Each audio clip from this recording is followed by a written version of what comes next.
Hello everyone and welcome to Fitbit. और Fitbit में आपसे वादा किया है हमने कि हम आपके साथ मुलाकात कराएंगे हेल्थ एक्सपर्ट्स की, जो आपके स्वास्थ्य के बारे में आप सबको जानकारी देंगे। तो इसी कवायद में आज हमने अपने स्टूडियो में आमंत्रित किया है dental surgeon doctor Rahul Kaul को। राहुल जी, फिटबिट में आपका बहुत बहुत स्वागत है। Thank you ma'am.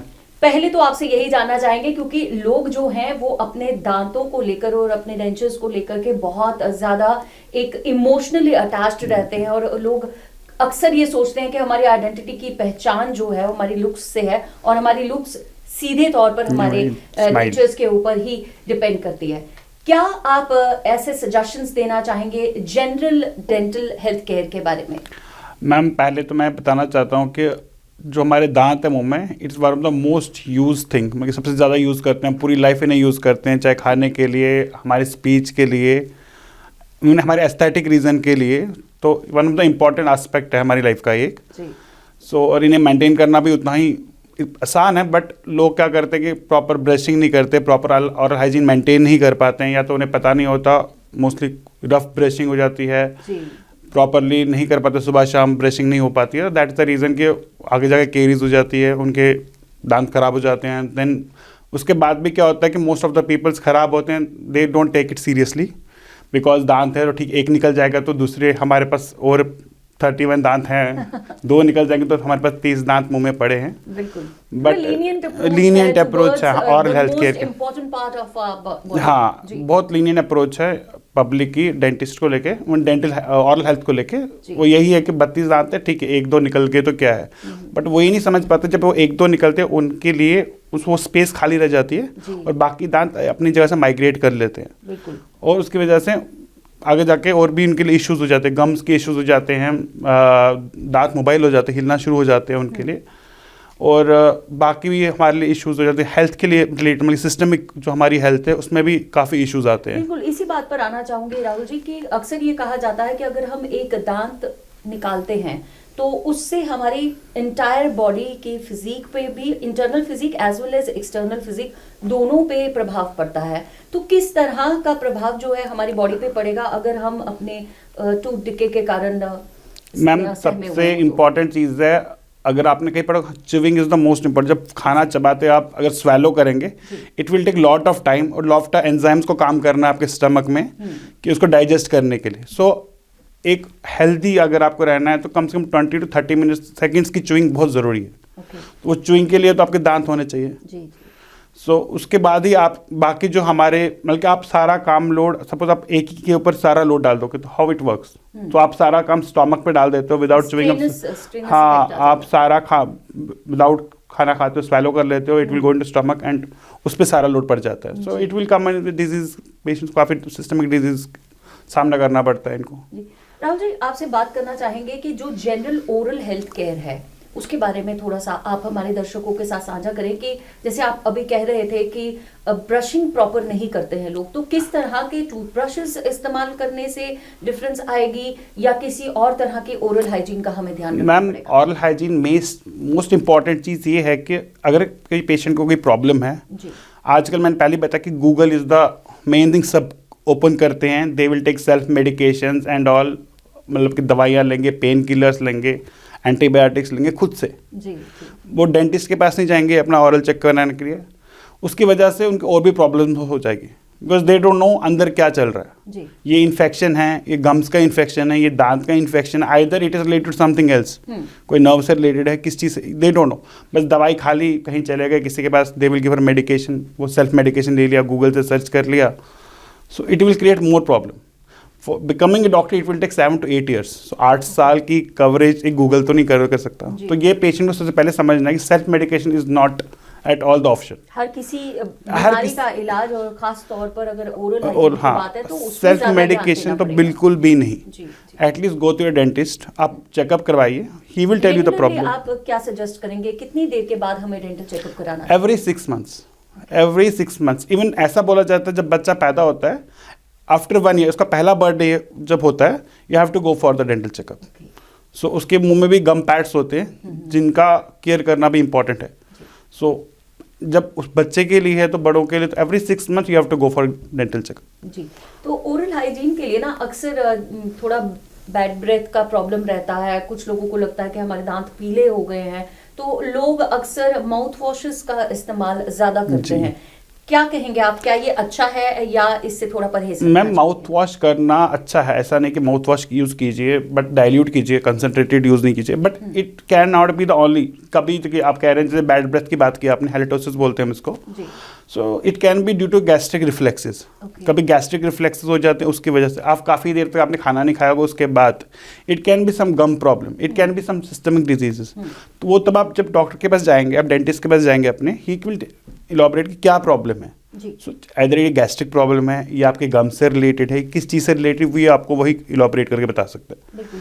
और टूथ ब्रशेस के इस्तेमाल की बात हाँ, करें? टूथ ब्रशेज है, एक्चुअली मैंने देखा, हम जब क्लिनिकल प्रैक्टिस में देखते हैं काफ़ी पेशेंट्स आते हैं और उन बहुत ही रगड़ते हैं दांतों को, जी, जी। तो हमें रगड़ना नहीं है दांतों को, सॉफ्ट टूथब्रश यूज़ कीजिए, और देखिए, अप एंड डाउन अक्सर यूज़ माँओं कीजिए। का जो एक वो रहता है कि एक रुझान इसी तरफ रहता है कि बच्चों को कहते हैं बस ऐसे नहीं, थोड़ा जोर से करो ब्रश, हाँ, ताकि नहीं, आपके जोर से- दांत साफ हो जाएं। जोर से brush, you are harming the gums, you are harming the tooth. अगर आप जोर से कर रहे हैं, एक सॉफ्ट टूथ ब्रश यूज़ कीजिए, जस्ट ऊपर नीचे आपको ब्रशिंग करना है, बिल्कुल हल्के से। जी। यू आर रिमूविंग द, आप क्या, जो आपका जमा हुआ प्लाक व्लाक होता है वो आपको निकालना होता जी। है, आपको दांत का कोई स्टेन नहीं निकलेगा ब्रश से। ठीक है। So, तो रगड़ने की जरूरत नहीं होगी, है एक आपको। सिंपल नॉर्मल सॉफ्ट हैंड से अगर आप उसको हाँ। साफ करते हैं। सर अक्सर देखा गया है कि ये कहा जाता है कि 10-15 मिनट तक ब्रश करते रहना चाहिए। जस्ट कितना एक्चुअली हम time बोलते आप हैं कहेंगे? 20 स्ट्रोक्स पर साइड देना, 20 स्ट्रोक्स आपने राइट से दिया, 20 स्ट्रोक्स आपने, ये बहुत एक 2 अहम to बात 3 है। मिनट्स आपने अगर एक आप करते हैं generalized काफ़ी है। पर्सपेक्टिव में बता दिया कि 20 स्ट्रोक्स वन साइड हाँ, एंड 20 स्ट्रोक्स other तो side। सही से, जी, that is enough. That's enough. हाँ, बट सुबह शाम and after food, sorry before food, you have night में आफ्टर फूड, मॉर्निंग में before food, you have to do it, Okay. But both time it's important, twice a day. या तो sir का ये कहना है कि हम अक्सर ये कहते हैं कि जैसे ही कुछ खाया वैसे ही, कई लोगों को आदत होती है ये कि हमने अगर दोपहर में भी कुछ खा लिया, कुछ ब्रंचिंग भी कर ली, तो उसके बाद भी जाके हम टूथपेस्ट हाँ। लेना शुरू कर देते हैं खाली से, या हाँ। ब्रश करना शुरू कर देते हैं। तो दिन में केवल दो बारी ब्रश काफ़ी, करना इट्स है। मोर देन एनफ। आप सुबह सुबह नींद शाम से उठकर और शाम को सोने से खाने के, पहले। हाँ, जी। That's more than enough.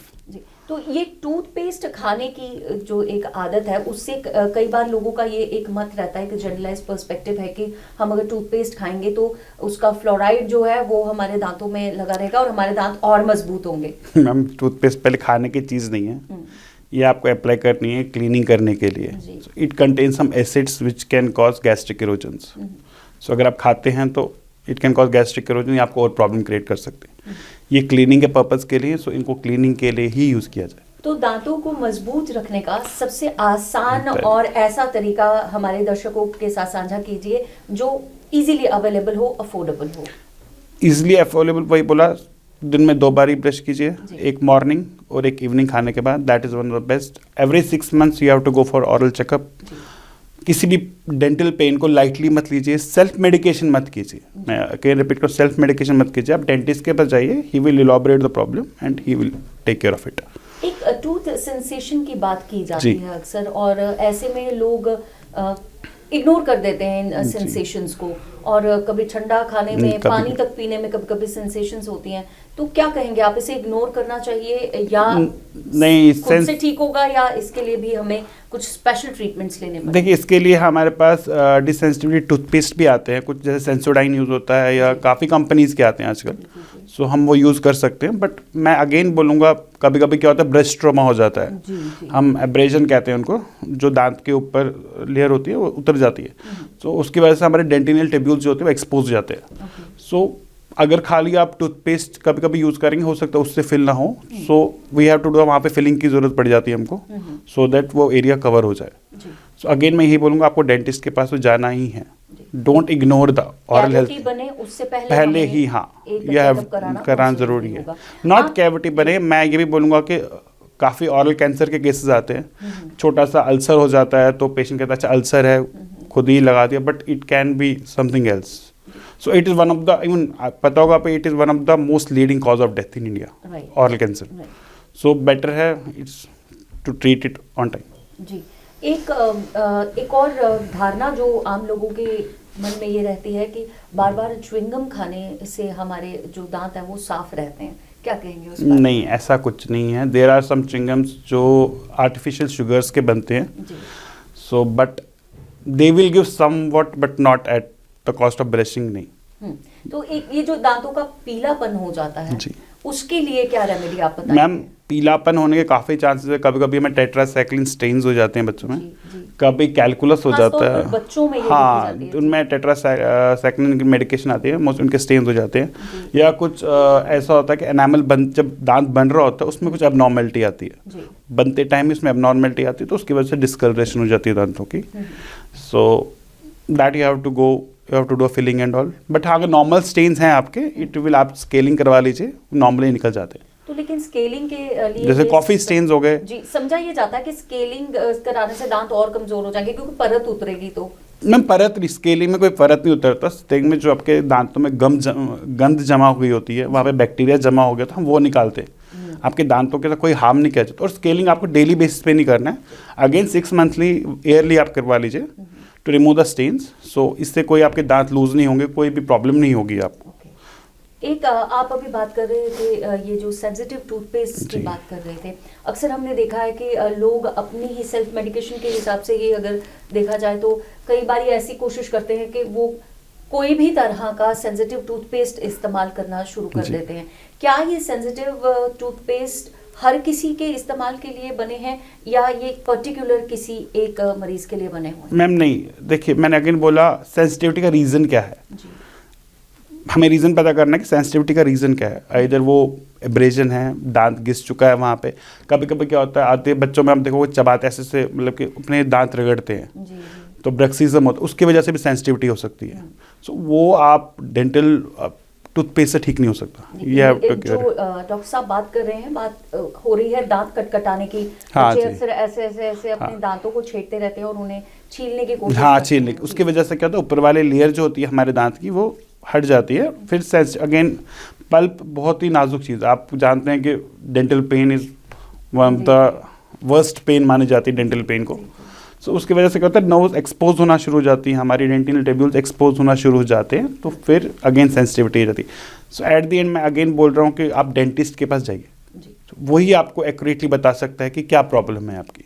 तो अभी तक की अगर हम बात इस चर्चा के बारे में बात करें तो इसका एक क्रक्स यही निकलता है कि हर 6 महीने में आपको एक डेंटल एक्सपर्ट के पास जाकर एक चेकअप कराना है। और ये एक्सपर्ट जो होंगे, डेंटल एक्सपर्ट, ये गूगल से नहीं मिलेंगे। हाँ। ये एक प्रॉपर क्वालिफाइड डेंटिस्ट के पास जाकर के आपको ये चेकअप्स करवाने हैं हर 6 महीने के बाद। और खास तौर पर अपने बच्चों के दांतों का ध्यान रखना है।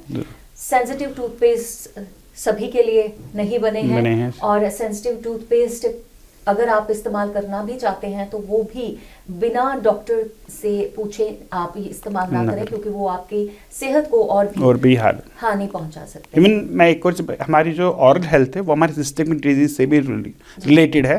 काफ़ी सिस्टमिक बीमारियां जो होती है वो बहुत ही अर्ली स्टेज में ऑरल कैविटी में आ जाती है। जैसे हमने काफ़ी केस डायबिटीज़ में देखते हैं। सो उसमें क्या होता है, गम्स इन्फ्लेमेशन हो जाती है अर्ली स्टेज में, आपके दांत हिलना शुरू हो जाते हैं। तो इट कैन गिव, हमें जैसे पेशेंट आता है हमें पता चलता है कि इसमें ये प्रॉब्लम है, हम उनको शुगर का टेस्ट देते हैं। और मोस्ट ऑफ द पेशेंट्स में आगे जाके उनमें डायबिटिक होता है। सो इससे आपकी सिस्टमिक चीज़ें भी पता चल जाती है। हार्ट रिलेटेड डिजीजेज है आपके काफ़ी। इवन कोविड में भी ग्लोसाइटिस आ गया था टंग पे, वो भी एक अर्ली साइन था कोविड में। और भी काफ़ी डिजीज है जो इस समय आप कोविड की आपने बात छेड़ी है, तो कोविड के दौरान किस तरह की ओरल हाइजीन के बारे में आप समझते हैं कि दर्शकों को ज़्यादा ध्यान रखना चाहिए? मैम, ऑरल हाइजीन तो इम्पॉर्टेंट है कोविड में भी, बिकॉज मैंने आपको पहले बताया हमें ग्लोसाइटिस आए थे, केसेस आए थे। इवन ब्लैक फंगस भी रिलेटेड है, इट्स रिलेटेड टू द, हमारे फेस से रिलेटेड है ये भी। और आप माउथ वॉश यूज़ करते हैं, मोस्टली जो इन्फेक्शन है वो माउथ के थ्रू ही जाएगा, इधर वो नोज़ में जाएगा या तो माउथ के थ्रू आपके अंदर जाएगा। सो बट जितना आप इसका केयर करेंगे उतना आपके लिए ही अच्छा है। Everything will go from this place only, जो भी आपके अंदर जाएगा वो मुंह के थ्रू या नाक के थ्रू ही जाएगा। सो अगर आप इसका केयर नहीं करेंगे, so you and up with the systemic disease. Right. तो दांतों की जो बीमारी है, दांतों से जुड़े हुए जितने भी इश्यूज हैं वो केवल आपके डेंटल हाइजीन और डेंटल हेल्थ तक ही सीमित नहीं रहते हैं। दांतों की बीमारियों से आपके शरीर के दूसरे पार्ट्स के बीमारियों के बारे में भी हाँ।